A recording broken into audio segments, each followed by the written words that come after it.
وَلَقَدْ يَسَّرْنَا الْقُرْآنَ لِلذِّكْرِ فَهَلْ مِن مُّدَّكِرٍ۔ اور ہم نے قرآن کو سمجھنے کے لیے آسان کر دیا، تو کوئی ہے جو سوچے سمجھے۔ صوت القرآن، قرآن کی آواز۔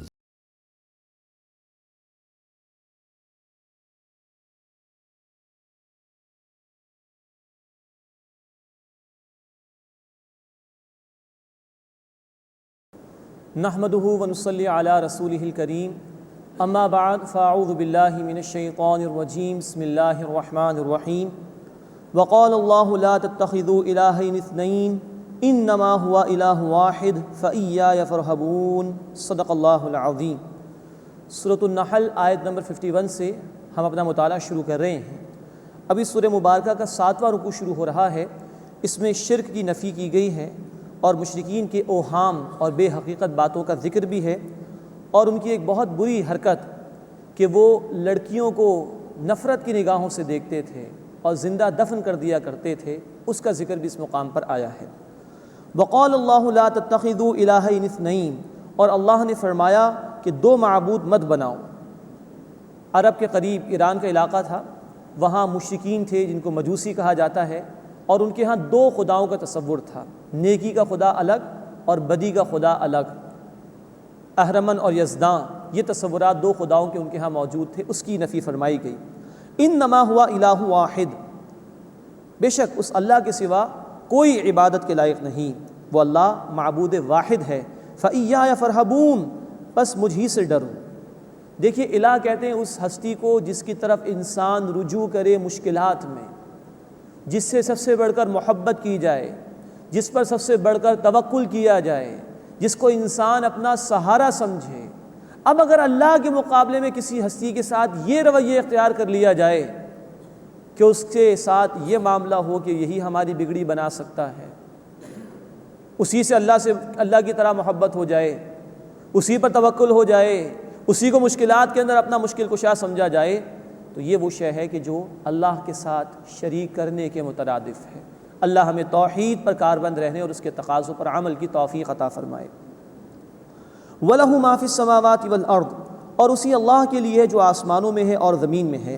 وَلَهُ الدِّينُ وَاصِبًا، اور اسی کے لیے اطاعت لازم ہے اور عبادت لازم ہے۔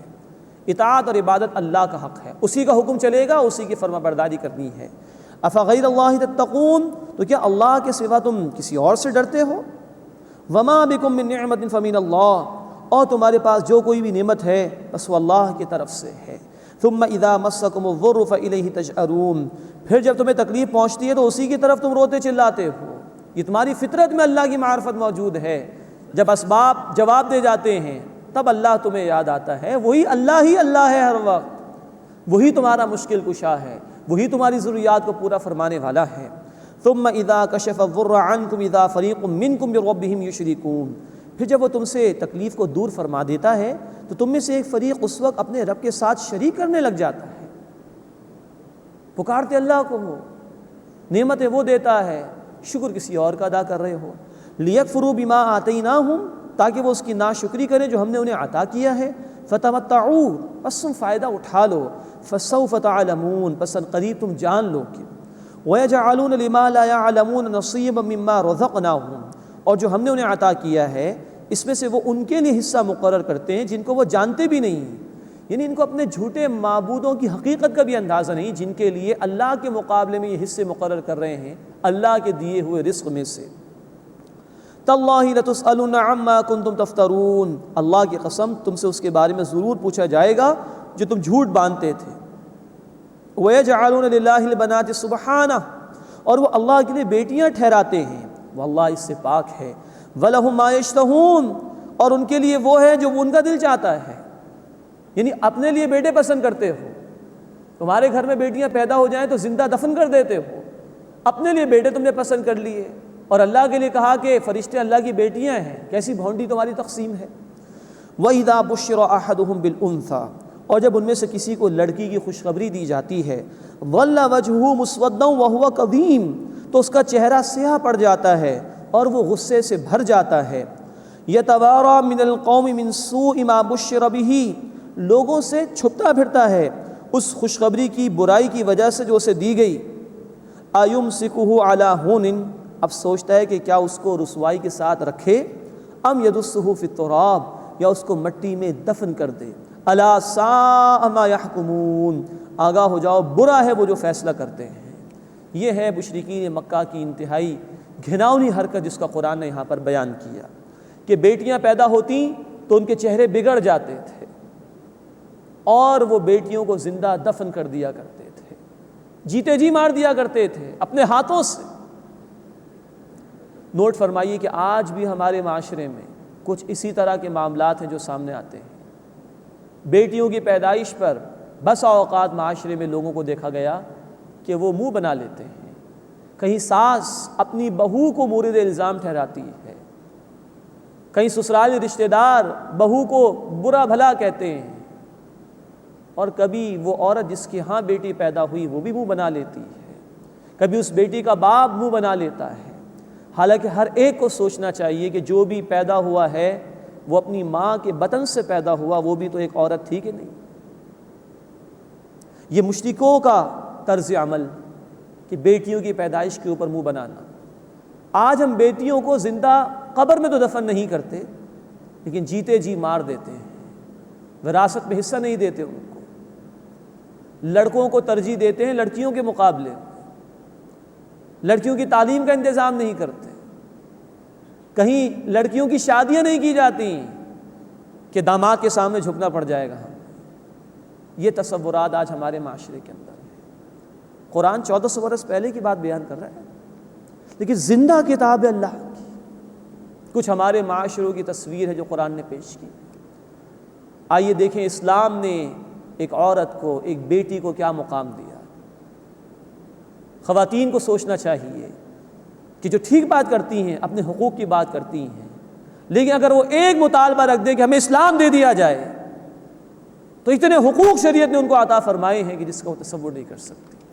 اللہ کے رسول صلی اللہ علیہ وسلم فرماتے ہیں، بخاری مسلم کی روایت ہے، کہ جس پر بیٹیوں کی ذمہ داری ڈالی گئی اور اس نے بیٹیوں کے ساتھ اچھا سلوک کیا تو یہ بیٹیاں اس کو جہنم سے بچانے کا ذریعہ بن جائیں گی۔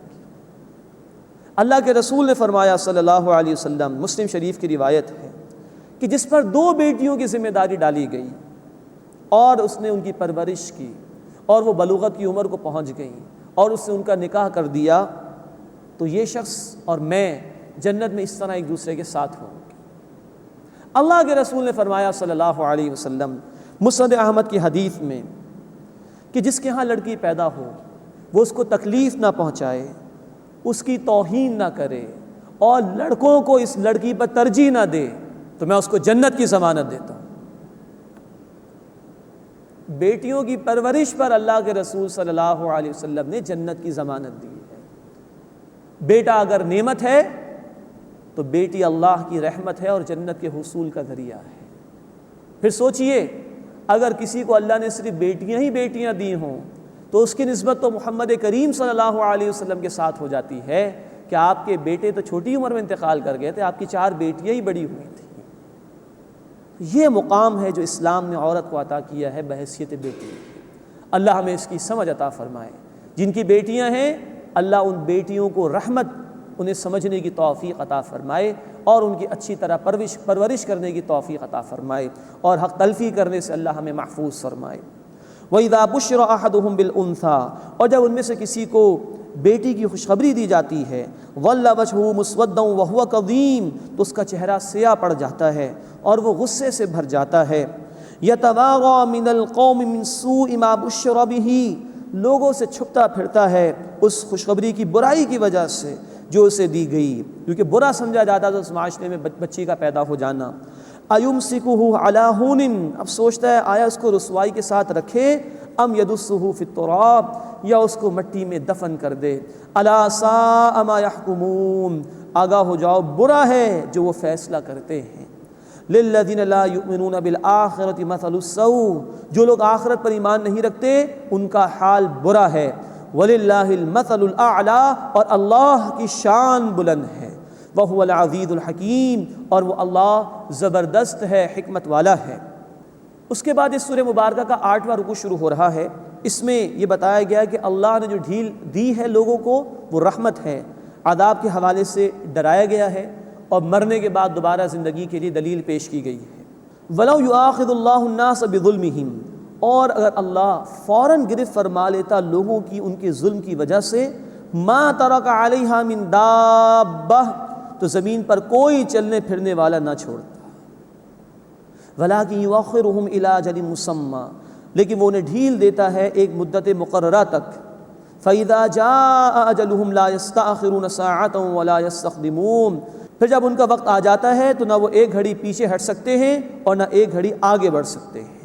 مراد یہ کہ یہ اللہ کی رحمت ہے کہ اللہ بندوں کے تمام اعمال پر ان کی پکڑ نہیں فرماتا، ورنہ لوگوں کے اعمال کا معاملہ تو یہ ہے کہ اگر اللہ ان کی پکڑ فرمانا شروع کر دے تو برباد کر دیے جائیں، لیکن یہ اس کی رحمت ہے کہ وہ ڈھیل دیتا ہے۔ لیکن جب مہلت آ جائے گی، انفرادی سطح پر کسی شخص کی موت کا معاملہ، اور اجتماعی سطح پر اللہ نے وقت طے کیا ہوتا ہے کسی امت کے لیے، کسی قوم کے لیے، جب وہ وقت آ جاتا ہے تو نہ ایک لمحہ معاملہ پیچھے ہو سکتا ہے، نہ ایک لمحہ آگے ہو سکتا ہے۔ وَيَجْعَلُونَ لِلَّهِ مَا يَكْرَهُونَ وَتَصِفُ أَلْسِنَتُهُمُ الْكَذِبَ، اور وہ اللہ کے لیے ٹھہراتے ہیں جو اپنے لیے ناپسند کرتے ہیں، اور ان کی زبانیں جھوٹ بولتی ہیں، أَنَّ لَهُمُ الْحُسْنَى، کہ ان کے لیے بھلائی ہے، یعنی اپنے لیے بیٹے پسند کرتے ہیں اور اللہ کے لیے بیٹیاں تجویز کر دی ہیں انہوں نے جن کو خود پسند نہیں کرتے، اور جھوٹ بولتے ہیں کہ ان کے لیے کوئی بھلائی کا معاملہ ہوگا۔ لا جرم ان لهم النار وانهم مفرطون، لازمی بات ہے کہ ان کے لیے جہنم ہے، بے شک وہ جہنم میں سب سے پہلے پیش کیے جائیں گے۔ تاللہ لقد ارسلنا الى امم من قبلک، اللہ کی قسم یقیناً ہم نے اے نبی صلی اللہ علیہ وسلم آپ سے پہلے امتوں کی طرف رسول بھیجے۔ فزین لهم الشیطان اعمالهم، کہ شیطان نے ان لوگوں کے اعمال انہیں مزین کر کے دکھا دیے۔ فهو ولیہم اليوم، پس وہ شیطان آج ان کا دوست ہے۔ وَلَهُمْ عَذَابٌ علیم، اور ان کے لیے دردناک عذاب ہے۔ وَمَا أَنزَلْنَا عَلَيْكَ الْكِتَابَ إِلَّا لِتُبَيِّنَ لَهُمْ، اور اے نبی صلی اللہ علیہ وسلم ہم نے آپ پر یہ کتاب نازل نہیں کی مگر اس لیے کہ آپ واضح فرماتے۔ ہم پڑھ چکے ہیں سورۃ النحل آیت نمبر 44 میں کہ قرآن کی وضاحت نبی کریم صلی اللہ علیہ وسلم کی ذمہ داری تھی۔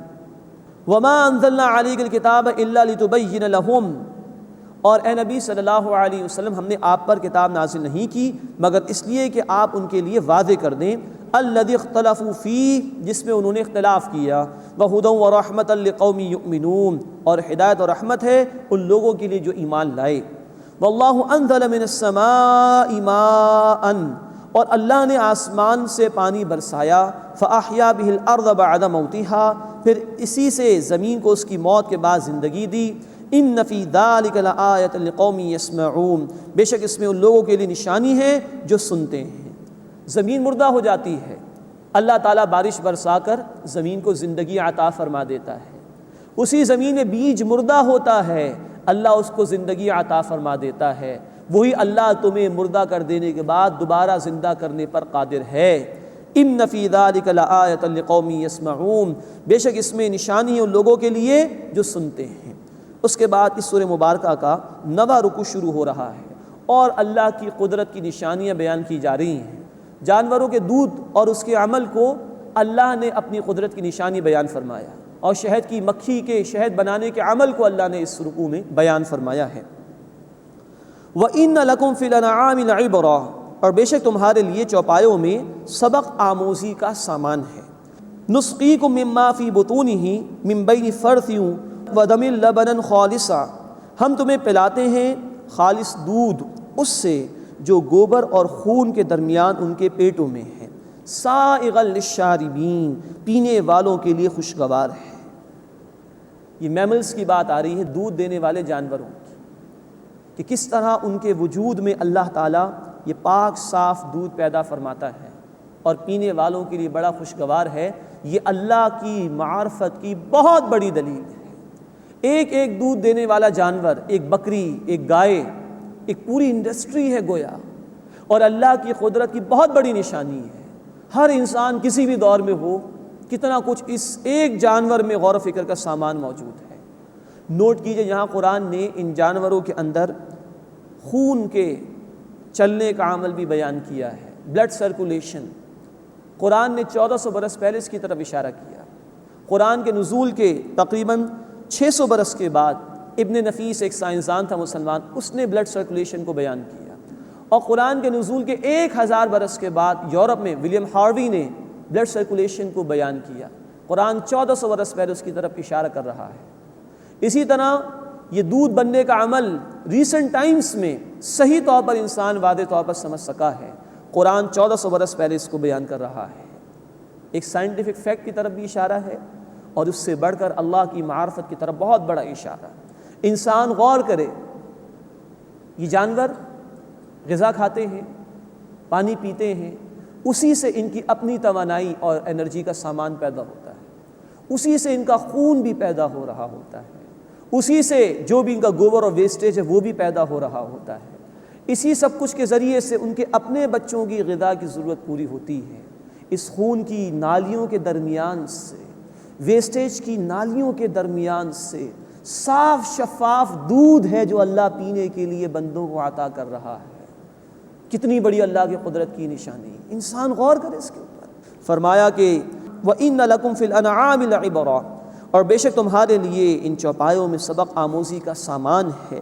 نُسْقِيكُم مِّمَّا فِي بُطُونِهِ مِن بَيْنِ فَرْثٍ وَدَمٍ لَبَنًا خَالِصًا، ہم تمہیں پلاتے ہیں دودھ خالص اس سے جو گوبر اور خون کے درمیان ان کے پیٹوں میں ہے، سائغا للشاربین، پینے والوں کے لیے انتہائی خوشگوار ہے۔ ایک ایک جانور اللہ کی قدرت کی کتنی بڑی نشانی۔ وَمِن ثَمَرَاتِ النَّخِيلِ وَالْأَعْنَابِ، اور کھجور اور انگور کے پھلوں سے مراد تم رس حاصل کرتے ہو، تَتَّخِذُونَ مِنْهُ سَكَرًا، تم اس سے شراب بناتے ہو، وَرِزْقًا حَسَنًا، اور عمدہ رزق حاصل کرتے ہو۔ نوٹ کیجئے کہ شراب بری شے ہے، اس لیے فرمایا گیا کہ پھلوں سے شراب کشید کرتے ہو اور عمدہ رزق حاصل کرتے ہو۔ شراب کا ذکر الگ کیا، یہ گویا ایک ابتدائی ذکر تھا جو شراب کے حوالے سے کیا گیا۔ تفصیلی احکامات ہم پڑھ چکے، سورہ البقرہ آیت نمبر 219 میں پہلا حکم، سورہ نساء آیت 43 میں دوسرا حکم، اور سورۃ المائدہ آیت نمبر 90 اور 91 میں تیسرا حکم آیا تھا شراب کی حرمت کے حوالے سے۔ لیکن یہاں کہا گیا کہ تم پھلوں سے رس بھی نکالتے ہو، شراب اختیار کرتے ہو اور عمدہ رزق، تو گویا کہ شراب کی برائی کو پہلے ہی مکی صورت میں واضح کر دیا گیا۔ تَتَّخِذُونَ مِنْهُ سَكَرًا وَرِزْقًا حَسَنًا، تم اس سے شراب بناتے ہو اور عمدہ رزق حاصل کرتے ہو۔ إِنَّ فِي ذَلِكَ لَآيَةً لِقَوْمٍ يَعْقِلُونَ، بے شک اس میں نشانی ہے ان لوگوں کے لیے جو عقل سے کام لیتے ہیں۔ ایک ہی برسنے والا پانی، ایک ہی زمین، ایک ہی حرارت، ایک ہی سورج کی روشنی، اور بے شمار پھل اللہ نے تمہیں عطا فرمائے، غور کرو اس کے اوپر۔ اس کے بعد شہد کی مکھی کا ذکر ہے، وَأَوْحَىٰ رَبُّكَ إِلَى النَّحْلِ، اور تمہارے رب نے شہد کی مکھی کو الہام کیا۔ نوٹ فرمائیے، ایک ہے وحی جو انبیاء کو دی جاتی تھی، وحی نبوت، اور ایک وحی الہام کے معنی میں ہے، کوئی بات دل میں ڈال دینا۔ یہاں یہ لغوی معنی میں ہے، اپنے لٹرل میننگ میں ہے کہ شہد کی مکھی کو اللہ نے یہ بات سجھا دی۔ وَأَوْحَىٰ رَبُّكَ إِلَى النَّحْلِ، اور تمہارے رب نے شہد کی مکھی کو الہام فرمایا، أَنِ اتَّخِذِي مِنَ الْجِبَالِ بُيُوتًا، کہ وہ پہاڑوں میں گھر بنائے، وَمِنَ الشَّجَرِ وَمِمَّا يَعْرِشُونَ، اور درختوں میں اور اس جگہ جہاں وہ بیلیں چڑھاتے ہیں مختلف پودوں کی۔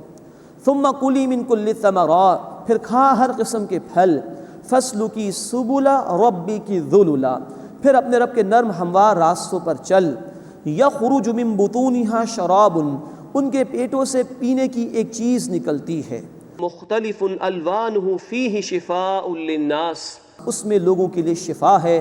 ان فی ذلک لآیۃ لقوم یتفکرون، بے شک اس میں ان لوگوں کے لیے نشانی ہے جو غور و فکر کرتے ہیں۔ کئی نشانیاں ہیں جو اس ایک آیت میں اللہ نے بیان فرمائی۔ شہد کی مکھی کو اللہ نے الہام کیا، سکھایا، پہاڑوں میں گھر بنانے کے لیے، درختوں میں گھر بنانے کے لیے، بیلوں پر چھتے بنانے کے لیے۔ پھر کیسا الہام کیا، اللہ کی قدرت کا ایک ماسٹر پیس ہے، ایک ایک چھتا ایک شہد کی مکھی کا، ہزاروں اس میں وہ خانے ہوتے ہیں جن کا شمار ہمارے لیے ممکن نہیں، لیکن تحقیق بتاتی ہے کہ اگر ان کا میجرمنٹ کیا جائے، ان کی پیمائش کی جائے، تو ہر خانہ بالکل ایکوریٹ ہوتا ہے، بالکل برابر ہوتا ہے۔ پھر نوٹ کیجئے، قرآن نے کہا ان اتخذی ثم کلی فسلکی، یہ سارے الفاظ مؤنث کے صیغے کے ہیں، اور آج ماڈرن سائنس نے ہمیں بتایا کہ شہد بنانے کا عمل جو ہے وہ مکھی انجام دیتی جو کہ فیمیل ہے، میل مکھی جو ہے وہ یہ کام نہیں کرتی۔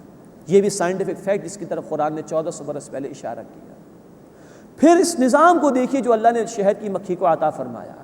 ایک ملکہ مکھی ہوتی ہے، اس کی سپرویژن میں سینکڑوں مکھیاں کام کرتی ہیں۔ کہاں سے رس لے کر وہ آ رہی ہیں؟ کہیں پودوں سے، کہیں پھلوں سے، کہیں پتیوں سے، کہیں کلیوں سے، اور ایکیوریٹلی وہ اپنے ہی چھتے پر پہنچتی ہیں۔ کوئی زہریلا پودا اس کا رس اگر آ گیا تو چیک اینڈ بیلنسز ہوتے ہیں، سپرویژن ہوتی ہے، وہ اندر نہیں جا سکتا۔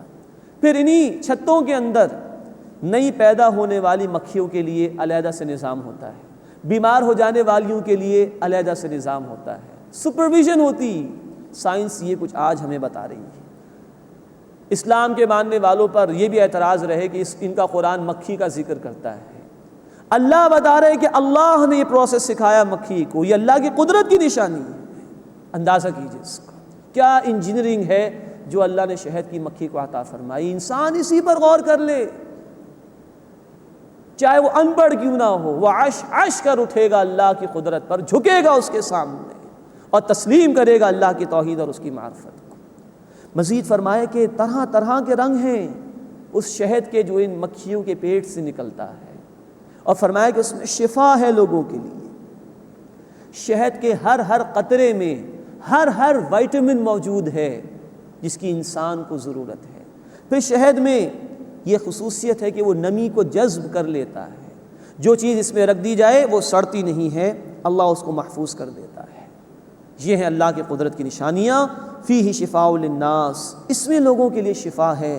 ان فی ذلک لآیۃ لقوم یتفکرون، بے شک اس میں ان لوگوں کے لیے نشانی ہے جو غور و فکر کرتے ہیں۔ غور کرنے والوں کے لیے ایک مکھی کے اندر بے شمار نشانیاں ہیں اللہ کی معرفت کی۔ واللہ خلقکم ثم یتوفاکم، اور اللہ نے تمہیں پیدا فرمایا پھر وہ تمہیں موت دیتا ہے۔ ومنکم من یرد الی ارذل العمر، اور تم میں سے بعض کو ناکارہ عمر کی طرف پہنچایا جاتا ہے۔ لکی لا یعلم بعد علم شیئا، تاکہ کچھ جاننے کے بعد بھی وہ بے علم ہو جائے۔ ان اللہ علیم قدیر، بے شک اللہ خوب علم رکھنے والا، قدرت والا ہے۔ یہ انسان کی کمزوری کا ذکر اور اللہ کی قدرت کا ذکر آ گیا۔ اللہ انسان کو پیدا فرماتا ہے، بچہ ہوتا ہے، جوانی کو پہنچتا ہے، ساری صلاحیتیں عروج پر ہوتی ہیں، پھر جوانی ڈھلنا شروع ہو جاتی ہے، پھر یادداشت بھی ساتھ دے جاتی ہے، پھر جسم کے اعضاء بھی کمزور پڑ جاتے ہیں۔ تم اپنے اختیار میں نہیں ہو، کل اختیار اللہ کا ہے۔ اگر انسان کو اپنے اوپر اختیار ہوتا تو کیا کسی کے بال سفید ہوتے؟ کیا کسی کے چہرے پر جھریاں آتی؟ کیا کوئی بوڑھا ہونا کبھی پسند کرتا؟ ان اللہ علیم قدیر، بے شک اللہ خوب علم رکھنے والا، قدرت والا ہے۔ جس طرح وہ ان مختلف مراحل سے تمہیں گزار رہا ہے، وہ اس بات پر قادر ہے کہ تمہیں دوبارہ زندگی عطا فرماتے۔ اس کے بعد 10واں رکوع شروع ہو رہا ہے، اس میں شرک کی نفی کی گئی ہے۔ چند سرچنگ کوئسچنز ہیں جو اللہ نے بیان فرمائے ہیں اور غور و فکر کی دعوت دی ہے۔ واللہ فضل بعضکم علی بعض فی الرزق، اور اللہ نے تم میں سے بعض کو بعض پر فضیلت دی ہے رزق میں۔ فما الذین فضلوا براد رزقہم، بس وہ جنہیں فضیلت دی گئی ہے وہ اپنا رزق لوٹانے والے نہیں ہیں، علی ما ملکت ایمانہم، انہیں جن کے وہ مالک ہیں یعنی غلام وغیرہ، فہم فیہ سوا، کہ وہ اس میں برابر ہو جائیں۔ افبنعمت اللہ یجحدون، بس کیا وہ اللہ کی نعمت کا انکار کرتے ہیں؟ مراد ہے کہ ذرا تم سوچو، تمہارے غلام ہیں، تم کبھی چاہو گے کہ تمہارا مال انہیں مل جائے اور وہ اور تم برابر ہو جائیں؟ کبھی ایسا ہو سکتا ہے؟ تو پھر ایسا کیوں ہو سکتا ہے کہ اللہ جو علی کل شیء قدیر ہے، باقی ہر شے مخلوق ہے، وہ اللہ کی محتاج ہے، تو تم نے مخلوقات میں سے کچھ لوگوں کو اللہ کے برابر کر دیا؟ کیسے ممکن ہے؟ جب اپنے لیے پسند نہیں کرتے کہ تم اور تمہارے غلام برابر ہو جائیں، تو اللہ کیسے پسند کر سکتا ہے کہ اللہ کے برابر کسی مخلوق کو کر دیا جائے؟ افبنعمت اللہ یجحدون، بس کیا وہ اللہ کی نعمت کا انکار کرتے ہیں؟ واللہ جعل لکم من انفسکم ازواجا، اور اللہ نے تمہیں میں سے تمہارے لیے جوڑے بنائے، مراد تمہاری بیویاں تمہیں عطا فرمائیں، وَجَعَلَ لَكُم مِّنْ أَزْوَاجِكُمْ بَنِينَ وَحَفَدَةً، اور تمہاری بیویوں سے تمہارے لیے پیدا فرمائے بیٹے اور پوتے، وَرَزَقَكُم مِّنَ الطَّيِّبَاتِ، اور تمہیں پاکیزہ چیزوں میں سے رزق عطا فرمایا۔ اللہ نے صرف تمہیں پیدا ہی نہیں کیا بلکہ تمہاری ایک ایک ضرورت کو پورا کرنے کا اہتمام فرمایا، گھر بار عطا فرمائے، پاکیزہ روزی عطا فرمائی۔ أَفَبِالْبَاطِلِ يُؤْمِنُونَ وَبِنِعْمَةِ اللَّهِ هُمْ يَكْفُرُونَ، تو کیا وہ باطل کو مانتے ہیں اور وہ اللہ کی نعمت کا انکار کرتے ہیں؟ نعمت اللہ کی استعمال کرتے ہو اور شکر کسی اور کا ادا کرتے ہو، کھاتے ہو اللہ کا دیا ہوا اور اطاعت اللہ کی نہیں کرتے، یہ ناشکری کیوں کر رہے ہو؟ وَيَعْبُدُونَ مِن دُونِ اللَّهِ، اور اللہ کے سوا ان کی عبادت کرتے ہیں، مَا لَا يَمْلِكُ لَهُمْ رِزْقًا مِّنَ السَّمَاوَاتِ وَالْأَرْضِ شَيْئًا وَلَا يَسْتَطِيعُونَ، کہ جنہیں اختیار نہیں ہے ان کے لیے رزق کا آسمانوں اور زمین میں سے کچھ بھی، اور نہ وہ قدرت رکھتے ہیں۔ یعنی جو محتاج ہے یہ ان کو پکار رہے ہیں، تو کیا جو محتاج ہو تمہیں رزق دے سکتا ہے؟ تو اللہ کو چھوڑ کر ان محتاجوں کو پکارتے ہو۔ فَلَا تَضْرِبُوا لِلَّهِ الْأَمْثَالَ، بس اللہ کے لیے مثالیں بیان نہ کرو۔ إِنَّ اللَّهَ يَعْلَمُ وَأَنْتُمْ لَا تَعْلَمُونَ، بے شک اللہ جانتا ہے اور تم نہیں جانتے۔ اب ایک اور سرچنگ کوئسچن آ رہا ہے، پھر غور و فکر کی دعوت دی جا رہی ہے۔ ضرب اللہ مثلا عبدا مملوکا، اللہ نے مثال بیان فرمائی ایک غلام کی جو کسی کی ملکیت میں ہے، لا يقدر علی شیء، جو کسی چیز پر اختیار نہیں رکھتا، ومن رزقناہ منا رزقا حسنا، اور دوسرا وہ جسے ہم نے اچھا رزق عطا فرمایا، فہو ينفق منہ سرا وجہرا، تو وہ اس سے پوشیدہ اور ظاہری طور پر خرچ کرتا ہے۔ هل یستوون، کیا یہ دونوں برابر ہو سکتے ہیں؟ الحمدللہ، تمام شکر تعریف اللہ کے لیے ہے، بل اکثرهم لا يعلمون، لیکن ان میں سے اکثر جانتے نہیں ہیں۔ یعنی ایک ہے غلام اور وہ کسی کا محتاج اور کسی کا پابند ہے، وہ کچھ کر نہیں سکتا، چند ٹکے بھی کسی کو نہیں دے سکتا۔ اس کے مقابلے میں ایک آزاد ہے، جس طرح چاہے وہ خرچ کرے، جب چاہے وہ خرچ کرے۔ کیا ایک پابند اور ایک آزاد برابر ہو سکتے ہیں؟ تو خود غور کرو، مخلوقات پابند ہیں، محتاج ہیں اللہ، اور اللہ آزاد ہے، جو چاہے وہ کرے۔ تو مخلوق میں سے کسی کو اللہ کے برابر ٹھہراتے ہو؟ بل اکثرهم لا يعلمون، لیکن ان میں سے اکثر علم نہیں رکھتے۔ ایک اور مثال، ایک اور سرچنگ کوئسچن کا انداز، وَضَرَبَ اللَّهُ مَثَلَ الرَّجُلَيْنِ، اور اللہ نے دو آدمیوں کی مثال بیان فرمائی، أَحَدُهُمَا أَبْكَمُ لَا يَقْدِرُ عَلَى شَيْءٍ، ان میں سے ایک گونگا ہے، وہ اختیار نہیں رکھتا کسی بھی چیز پر، وَهُوَ كَلٌّ عَلَى مَوْلَاهُ، اور وہ اپنے آقا پر، اپنے مالک پر بوجھ ہے، أَيْنَمَا يُوَجِّهُ لَا يَأْتِ بِخَيْرٍ، وہ جہاں کہیں اسے بھیجے وہ کوئی بھلائی نہیں لاتا۔ هَلْ يَسْتَوِي هُوَ وَمَن يَأْمُرُ بِالْعَدْلِ، تو کیا یہ برابر ہے اور وہ جو انصاف کا حکم دیتا ہے، وَهُوَ عَلَى صِرَاطٍ مُسْتَقِيمٍ، اور وہ ہے بھی سیدھے راستے پر۔ خود سوچو، کیا یہ دونوں برابر ہو سکتے ہیں؟ ایک وہ شخص ہے کہ جو غلام ہے، اپنے آقا پر بوجھ بنا ہوا ہے، کوئی خیر اس میں نہیں، کوئی اختیار اس کا نہیں، اور اس کے مقابلے میں ایک وہ شخص ہے جو بالکل آزاد ہے، اللہ نے اس کو ہدایت دی ہے، وہ دوسروں کو انصاف کا حکم دیتا ہے، صراط مستقیم پر ہے۔ کیا یہ دونوں برابر ہو سکتے ہیں؟ جب یہ دونوں برابر نہیں ہو سکتے تو یہ جھوٹے معبود اور اللہ کیسے برابر ہو سکتا ہے؟ نوٹ فرمائیے، اللہ کے سوا کسی کو بھی پکارا جائے، کسی سے ویسی توقعات وابستہ کر لی جائیں جو کہ اللہ سے وابستہ کرنی چاہیے، کسی کو نفع نقصان کا مالک مان لیا جائے جیسے کہ اللہ کو ماننا چاہیے، تو یہی تو اللہ کے ساتھ شریک کرنے کے مترادف۔ تو مخلوق محتاج ہے، اللہ الصمد ہے، اللہ بے نیاز ہے، ہر کوئی اللہ کا محتاج ہے، وہ کسی کا محتاج نہیں ہے۔ تو جو محتاج ہو اس کو پکارنا بیکار ہے، اس کا کوئی فائدہ نہیں۔ ایک اللہ کو پکارو جو علی کل شیء قدیر ہے، جو الصمد ہے، ہر شے پر قدرت رکھنے والا ہے اور بے نیاز ہے۔ اس کے بعد 11واں رکوع سورہ مبارکہ کا شروع ہو رہا ہے، اس میں پھر اللہ کی نعمتوں کا جامع بیان آ رہا ہے۔ وَلِلَّهِ غَيْبُ السَّمَاوَاتِ وَالْأَرْضِ، اور اللہ ہی کے لیے ہے آسمانوں اور زمین کا غیب، ہر بات جو پوشیدہ ہے اللہ ہی کے علم میں ہے۔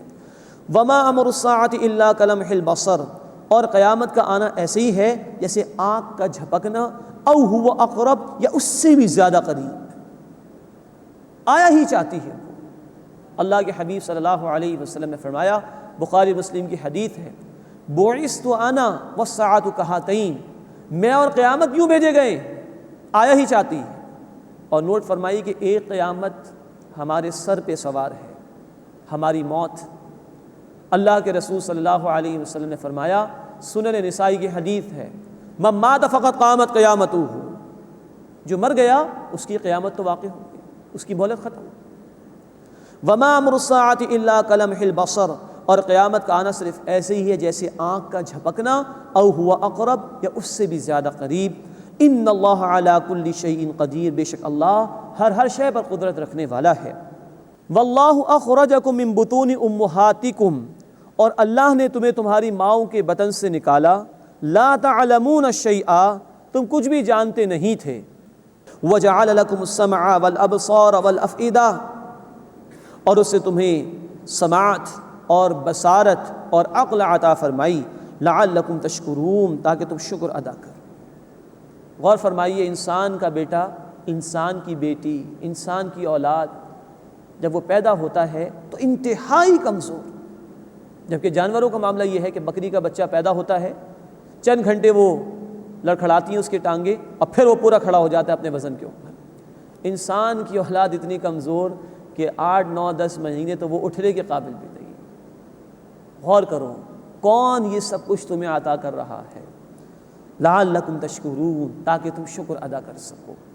الم یروا الی الطیر مسخرات فی جو السماء، کیا انہوں نے پرندوں کو نہیں دیکھا آسمان کی فضا میں کہ وہ اللہ کے حکم کے پابند ہیں؟ ما یمسکہن الا اللہ، انہیں کوئی نہیں تھامتا سوائے اللہ کے۔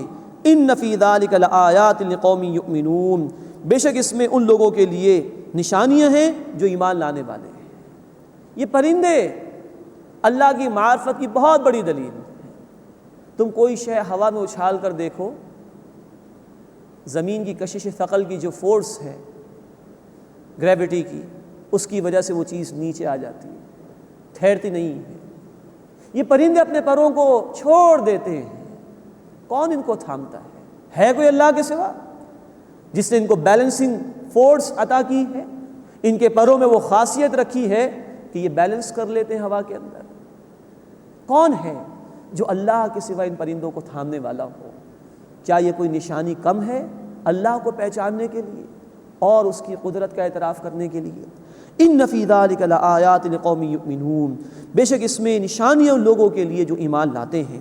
واللہ جعل لکم من بیوتکم سکنا، اور اللہ نے تمہارے لیے بنایا تمہارے گھروں کو رہنے کی جگہ، یہ پکے مکانات کی طرف اشارہ ہے۔ وجعل لکم من جلود الانعام بیوتا، اور تمہارے لیے چوپایوں کی کھالوں سے خیمے بنا دیے۔ تستخفونہا یوم ظعنکم و یوم اقامتکم، جنہیں تم ہلکا پھلکا پاتے ہو اپنے نقل مکانی کے دن اور اپنے قیام کے دن، یعنی خیمے جہاں چاہو لے جاؤ۔ یہ موبائل قسم کے تمہارے گھر ہیں، جہاں چاہا لگایا اور جو ہے وہ زمین سے استفادہ کر لیا۔ غور کرو، یہ سب کچھ کون تمہیں عطا کر رہا ہے؟ وَمِنْ أَصْوَافِهَا وَأَوْبَارِهَا وَأَشْعَارِهَا، اور بھیڑوں کی اون اور اونٹوں کے بال اور بکریوں کے بال سے اثاثا ومتاعا الی حین، سامان اور استعمال کی چیزیں اللہ نے بنائیں ایک مقررہ مدت تک کے لیے۔ ان جانوروں کی کھال استعمال کرتے ہو کہیں اپنا لباس بنانے کے لیے اور دیگر چیزوں کے لیے، سب کچھ اللہ نے دیا لیکن ایک وقت متعین کے لیے۔ واللہ جعل لکم مما خلق ظلالا، اور اللہ نے جو پیدا فرمایا اس سے تمہارے لیے سائے بنائے۔ انسان شدید گرمی محسوس کرتا ہے، لیکن راستے میں کوئی درخت نظر آیا تو اس کے سائے میں بیٹھ گیا۔ وہ درخت سورج کی تپش برداشت کرتا ہے، انسان کو ٹھنڈا سایہ میسر آ جاتا ہے۔ واللہ جعل لکم مما خلق ظلالا، اور اللہ نے جو پیدا فرمایا اس سے تمہارے لیے سائے بنائے۔ وجعل لکم من الجبال اکنانا، اور تمہارے لیے پہاڑوں سے پناہ گاہیں بنائیں۔ پہاڑوں میں بھی کہیں غار ہیں، کئی جگہیں ہیں جہاں تم قیام کر سکتے ہو۔ وجعل لکم سرابیل تقیکم الحر، اور تمہارے لیے کرتے بنائے جو تمہارے لیے گرمی کا بچاؤ ہیں۔ اب کیونکہ عرب کے لوگ اولاً وہی قرآن کے مخاطب تھے، گرمی زیادہ تھی تو ہلکا لباس بھی اللہ نے عطا فرمایا جو گرمی سے تمہیں بچاتا ہے، ورنہ سردی سے بچنے کے لیے بھی لباس بنانا اللہ ہی نے بندے کو سکھایا ہے۔ وَسَرَابِيلَ تَقِيكُمْ بَأْسَكُمْ، اور جو تمہارے لیے بچاؤ کا سامان ہے تمہاری لڑائی میں، یہ سب کچھ اللہ نے عطا فرمایا۔ زرہیں بھی اللہ نے عطا فرمائی، آج بلڈ پروف جیکٹس ہیں، سب کچھ اللہ ہی کی نعمت ہے تمہارے لیے۔ کذالک یتم نعمتہ علیکم، اسی طرح وہ اپنی نعمت تم پر مکمل فرماتا ہے، لعلکم تسلمون، تاکہ تم فرما بردار بن جاؤ۔ فإن تولوا، پھر اگر وہ پھر جائیں، فإنما علیک البلاغ المبین، بس اے نبی صلی اللہ علیہ وسلم آپ کے ذمے پیغام کا واضح طور پر پہنچا دینا ہے۔ یعرفون نعمت اللہ ثم ینکرونہا، وہ اللہ کی نعمت پہچانتے ہیں پھر اس کا انکار کر دیتے ہیں، اس کا شکر ادا نہیں کرتے، ناشکری کرتے ہیں، نعمت اللہ کی استعمال کرتے ہیں لیکن اللہ کی اطاعت نہیں کرتے۔ وَأَكْثَرُهُمُ الْكَافِرُونَ، اور ان میں سے اکثر ناشکرے ہیں۔ اس کے بعد اس سورہ مبارکہ کا 12واں رکوع شروع ہو رہا ہے، اس میں قیامت کے محاسبے کا ذکر ہے، مشرکین کی بے بسی اور ان کا انجام بیان کیا گیا ہے۔ وَيَوْمَ نَبْعَثُ مِنْ كُلِّ أُمَّةٍ شَهِيدًا، اور جس دن ہر امت سے ہمیں گواہ کھڑا کریں گے۔ ثُمَّ لَا يُؤْذَنُ لِلَّذِينَ كَفَرُوا، اور پھر اجازت نہیں دی جائے گی کفر کرنے والوں کو، وَلَا هُمْ يُسْتَعْتَبُونَ، اور نہ ان سے عذر قبول کیے جائیں گے۔ ہر امت کے رسول گواہی دیں گے اپنی امت کے خلاف۔ سورہ النساء آیت 41 میں یہ تفصیل ہم پڑھ چکے، اور نبی صلی اللہ علیہ وسلم اپنی اس امت کے خلاف گواہی دیں گے، اور پھر انسانوں کے عذاب بھی گواہی دیں گے ان کے خلاف۔ اور فرمایا کہ کوئی مہلت نہیں دی جائے گی، کسی کا کوئی ایکسکیوز، کوئی جھوٹا عذر قبول نہیں ہوگا۔ وَإِذَا رَأَى الَّذِينَ ظَلَمُوا الْعَذَابَ فَلَا يُخَفَّفُ عَنْهُمْ، اور یاد کرو جب ظالم عذاب دیکھیں گے پھر ان سے عذاب ہلکا نہیں کیا جائے گا۔ وَلَا هُمْ يُنظَرُونَ، اور نہ انہیں مہلت دی جائے گی۔